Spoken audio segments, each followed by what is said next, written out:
औज़ुबिल्लाहि बिस्मिल्लाहिर्रहमानिर्रहीम अस्सलामु अलैकुम वरहमतुल्लाहि वबरकातुहू। मैं सैयद दानियल हसन और आप देख रहे हैं मुझे anti street crime forum Karachi के स्टूडियो से। अगर आपको मेरी वीडियोस अच्छी लग रही हैं और पसंद आ रही हैं तो मेरे यूट्यूब चैनल अचीवर.दानियल को लाइक करें, सब्सक्राइब करें और कमेंट करके ज़रूर बताएं कि आप अपनी राय ज़रूर दीजिए कि कैसी लग रही है आपको हमारी वीडियो। आज का वीडियो बनाने का मकसद ये है कि आपको पता है कि मैं हमेशा उन सोशल इश्यूज पे वीडियोस करता हूँ या ब्रॉडकास्ट करता हूँ जो हमारे आम लोगों में से लोग उठते हैं और उसके खिलाफ खड़े होते हैं। आज ऐसी ही शख्सियत की मैं बात कर रहा हूँ आपसे कि जब जब जो है वो जुल्म बढ़ा तो हम में से बीच में से उसको टकराने के लिए, उसको रोकने के लिए हमारे में बीच में से एक शख्स खड़ा होता है और आज ऐसे ही है। आपको पता है पिछले कुछ दिनों से बड़ी वायरल जाने वाली एक food street, Korangi food street, जो एक कॉलेज के सर्विस रोड पे बनाई गई, उस पे लेके ये शख्स बहुत मुतारिक थे। हमारे ही बीच के अंदर से निकले हुए एक ऐसे शख्स जो किसी तारीफ के मोहताज नहीं है, सोशल मीडिया पे बहुत ज़्यादा एक्टिव रहते हैं। आज आपसे इनकी मुलाकात कराते हैं। आज उस फूड स्ट्रीट के वो हकायक आपके सामने पेश करेंगे जो आम लोगों तक नहीं पहुंचे। उन वेल जाने पहचाने लाडी कुरंगी के हमारे एडवोकेट लाइक एक कोहिस्तानी साहब, कैसे हैं आप सर? खैरियत से? अल्हम्दुलिल्लाह। आप कैसे सर कैसी चल रही है आपकी प्रैक्टिस? जी अल्लाह चला रहा है, शुक्र है, बस आप भाइयों की दुआ है। बड़े सर बड़ी खुशी होती है आप जैसे, जब मुझ जैसे और आप जैसे यंग लोग जो है हम आते हैं और इस तरह से काम करते हैं। सर सबसे पहला सवाल मैं आपसे सिर्फ उस टॉपिक पर आने से पहले ये करूंगा कि सर ऐसा क्या वाकया आपकी ज़िंदगी में पेश आया? यंग हैं, अच्छी खासी आपकी फैमिली लाइफ भी मुझे अंदाज़ा है क्योंकि टिकटॉक्स वगैरह पे मैं आपकी वीडियो देखता हूँ, तो बड़े अच्छे बच्चे भी हैं आपके, वो वीडियो भी देखी है मैंने, समझ गए ना आप? जी आप तो वो मैं देखता हूँ। तो क्या ज़रूरत थी, आपने इतने खतरनाक और बड़े बड़े लोगों से पंगे ले लिए? देखें, अब इस बारे में मैं तफसीलन तो मैं क्या अर्ज करूँ, मुख्तसर सर बता आप माशाल्लाह के फोरम में हैं और आपको माशाल्लाह ज़्यादा एक्टिविटी के बारे में पता है, इवन दो कि वो रिलेटेड टू द पॉलिटिकल हो, रिलेटेड टू द साइंस हो, related to the general knowledge हो, माशाल्लाह आपको ज़्यादा इस बारे में पता है। मैं टू द पॉइंट अगर बात करूँ ना, देखिए मैं जब मैट्रिक इंटर में था तो उस वक्त मैं जब घर से निकलता था तो उस वक्त इधर से भी कुरंगी के अंदर मैं उस जगह पे रहता था जहाँ पे इधर से भी फायरिंग की आवाज़, उधर से भी फायरिंग की आवाज़, तो उस वक्त हमारी ज़िंदगी कर्ब की शिकार थी। तो ये समझ लीजिए प्रैक्टिकल है और ये एक नेचुरल फेनोमेना है कि अगर मैं अपने बचपन में वो सारी चीज़ें बेयर कर रहा हूँ, ऑब्जर्व कर रहा हूँ, तो मैं जैसे जैसे बड़ा होता जाऊंगा बिट बाय बिट वो चीज़ मैं अपनी ज़िंदगी में उसको इम्प्लीमेंट करूंगा। तो जब मैं सारी चीज़ें मैंने देखी कि हर तरफ मारधाड़, हर तरफ कब्जे, हर तरफ बोरीबंद लाशें, हर तरफ पूरा का पूरा निज़ाम ख़त्म, हर तरफ 1 मिनट के अंदर पूरा का पूरा कराची बंद, तो मैंने चीज़ें ऑब्जर्व करना शुरू करी। फिर मैं इंटर किया, फिर ग्रेजुएशन किया, फिर LLB, देन मास्टर, उसके बाद में प्रैक्टिकल लाइफ में मैंने शुरू किया। तो अब जहाँ तक आपका जो ताल्लुक है उस सवाल का कि क्यों आपने ये सब मामला किया, देखें मैं जिस एरिया में रहता हूँ ना तो वहाँ पे पानी पहले आता ही नहीं था। अच्छा जी हाँ। अब सोने पे सुहागा ये है, जब मैंने ये केस किया ना तो मेरी गली के दोनों तरफ 10-10 फीट के इन्होंने 2 बड़े बड़े गड्ढे करे, उसके अंदर गटर का पानी जमा, मैंने बकायदा गड्ढे देखे, इधर भी गड़े इधर भी गड़े, और घर पे देखो तो पानी नहीं, मोटर चलाऊं तो पानी नहीं।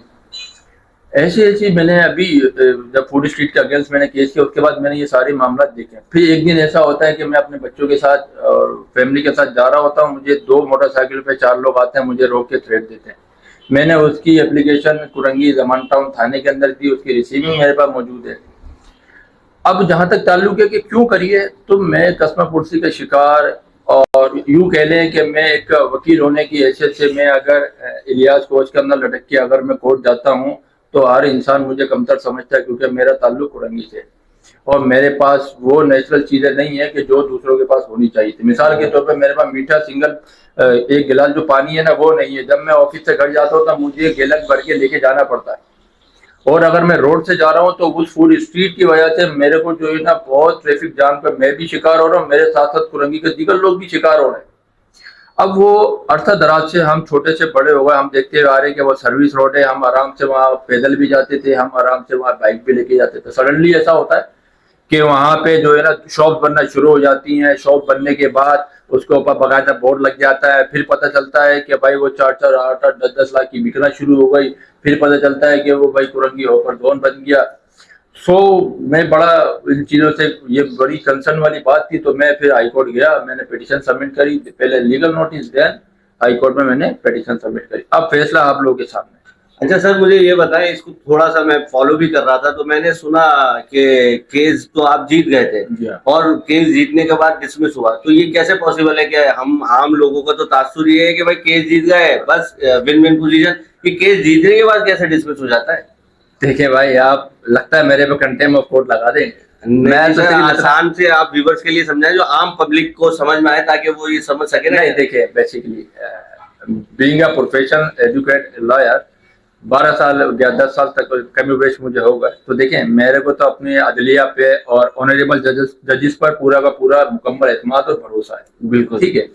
अब 9 फरवरी, आप बिल्कुल सही कह रहे हैं, आपकी बात में कोई भी दो राय नहीं है। 9 फरवरी 2026 को एक ऑर्डर होता है, इसके ऑर्डर भी मेरे पास मौजूद है। उसमें बाकायदा ऑनरेबल डिविजनल बेंच ने जो कुरंगी 2.5 नंबर की जो फूड स्ट्रीट थी, अब मैं ना उसको इलीगल बोलूंगा या लीगल बोलूंगा। अब जज का ऑर्डर आएगा तो उसके बाद ही मैं डिसाइड कर पाऊंगा है कि आइदर ये लीगल और इलीगल।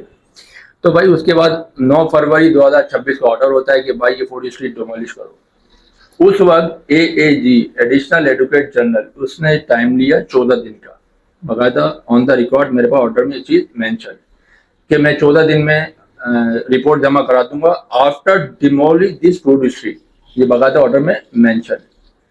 फिर 24 फरवरी को केस लगता है, तो कुरंगी टाउन उसकी कंप्लाइंस करता है, मींस के वो कमेंट सबमिट करवाता है आफ्टर 8 अप्रैल जो डेट होती है। देन 8 अप्रैल को ये जाते हैं वहां पे, तो पता चलता है कि भाई वो डिसमिस। देखें, ये अदालती फैसला है, हम मनोवन तस्लीम करते हैं, सर हम तस्लीम करते हैं हम। ठीक है। और इंशाल्लाह ताला आफ्टर गेटिंग द ऑर्डर इंशाल्लाह आई विल डू।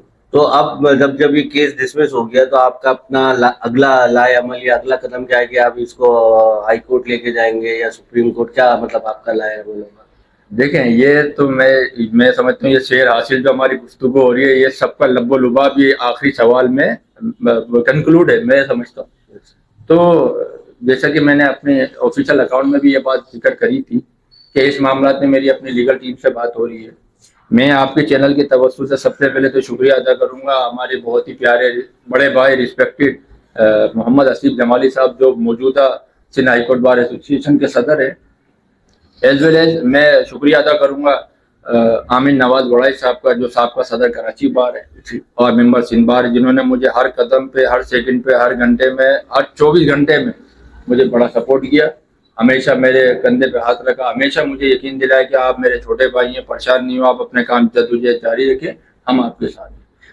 तो इंशाल्लाह ताला इनसे मशवरा जारी और दीगर जो हमारी लीगल टीम है उनसे मशवरा जारी है। इंशाल्लाह ताला जो फैसला होगा वो इंशाल्लाह बहुत जल्द आवाम के सामने होगा।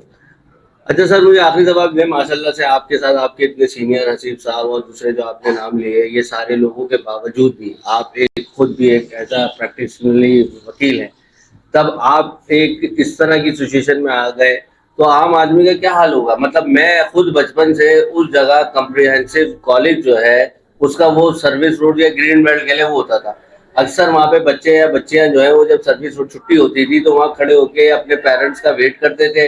कोई बाइक पे जा रहा है, कोई रिक्शे पे जा रहा है, ये चीजों के लिए यूज होता था।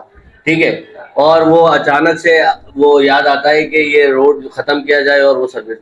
तो आप जब इस तरह से है तो आम पब्लिक फिर क्या करेगी, क्या करे वो? मतलब इसके लिए क्या सजेशन देंगे कि मतलब वो तो आप तो फिर भी इतना स्ट्रांगली लड़े, आपको थ्रेट्स मिले, सब कुछ कि आप जेल गए, आम आदमी तो ये नहीं झेल सकता, तो क्या वो हम फिर जैसे सब पिछले 70-75 सालों से पिस रहे हैं वैसे ही पिसते रहे? ठीक है, इस बारे में तो मैं कोई सियासतदान तो नहीं हूँ, मैं सिर्फ इतना ही अर्ज करूँगा कि देखें, बिलीव रखें, पाकिस्तान इस्लामी जमहूरिया पाकिस्तान को जो कानून है, बेसिकली ये तीसरा कॉन्स्टिट्यूशन है। पहला 56 में सन 1956 में आया जो एक डिक्टेटर ने दिया, सेकेंडली फिर एक 1962 में आया जो एक डिक्टेटर ने दिया। जो ये कॉन्स्टिट्यूशन है ये एक बैरिस्टर ने दिया है जो पाकिस्तान पीपल्स पार्टी का चेयरमैन भी और बानी चेयरमैन भी है, जुल्फिकार अली भुट्टो शहीद मरहूम, उन्होंने ये चीज़ दी। अब उसमें हमें बिलीव होना चाहिए, कानून कभी भी हर मामला को पीछे या बैक साइड पे नहीं लेके जाएगा।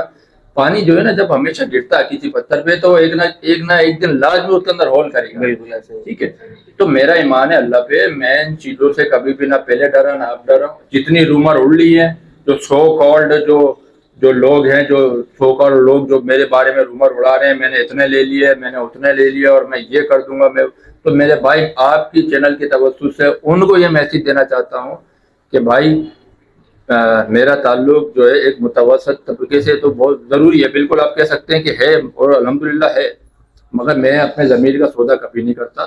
ठीक है, मेरा ताल्लुक एक फैमिली जो ऐसी है जो बिल्कुल ही मैं समझता हूँ जो मेरे वालिदैन उन्होंने मुझे बहुत ही बेहतरीन तरीके से परवरिश करी है, मुझे अच्छे बुरे की तमीज़ सिखाई है, हराम हलाल की तमीज़ सिखाई है, तो मैं कभी भी अपने ज़मीर का सौदा नहीं करूँगा। मुझे अपने बच्चों को वो हराम नहीं खिलाना कि जिसकी वजह से मेरे बच्चे आगे प्रॉब्लम का शिकार हो। अगर मैंने ये कदम उठाया है तो आपके चैनल के तवज्जो से वो तमाम लोग सुने कि इंशाल्लाह ताला मैं जब तक पीछे नहीं हटूंगा और जो बेहतर हो सकेगा इंशाल्लाह ताला मैं करूंगा। जो इलीगल है वो इलीगल है और जो इलीगल है वो इलीगल है। अब अच्छा, बाकी जो ऑर्डर आएगा तो फिर इंशाल्लाह। लाइक भाई यस या नो में सिर्फ आंसर कर देना, इसका डिटेल नहीं। ऑफर हुई? हाँ बहुत। अच्छा हुई है ना हाँ offer? हाँ बहुत। अच्छा, अगला सवाल और ये आखिरी सवाल मैं आपसे करूंगा, कितना मुश्किल था, आप खुद एक पॉलिटिकल वर्कर है एक सियासी जमात के, और अपनी ही सियासी जमात के पॉलिटिकल वर्कर के खिलाफ जाना, और उस पे आप कहाँ स्टैंड करते थे? जी बड़ा ये कह लें कि क्रिटिकल ये क्वेश्चन है और मैं तो सिर्फ इतना ही कहूँगा, देखिए जुल्फ़िकार अली भुट्टो शहीद, अब पॉलिटिकल एफिलिएशन हर किसी के अलग अलग है, मेरी भी थी साहब का, और अब इधर आया हूँ। अब मैंने उनकी पॉलिसीज़ पे, उनकी थ्योरीज पे, उनकी जो रिटर्न जो उनकी बुक्स है उनको मैंने रीड आउट किया, so I come to know about his life कि भाई उनकी लाइफ कैसी थी। सच से हमेशा सच पे खड़ा रहा, झूठ से उसने कंप्रोमाइज नहीं करा और फांसी पे चढ़ गया। तो मैं भी उसी की नक्शे कदम पे चल रहा हूँ। अगर जो गलत है वो गलत है।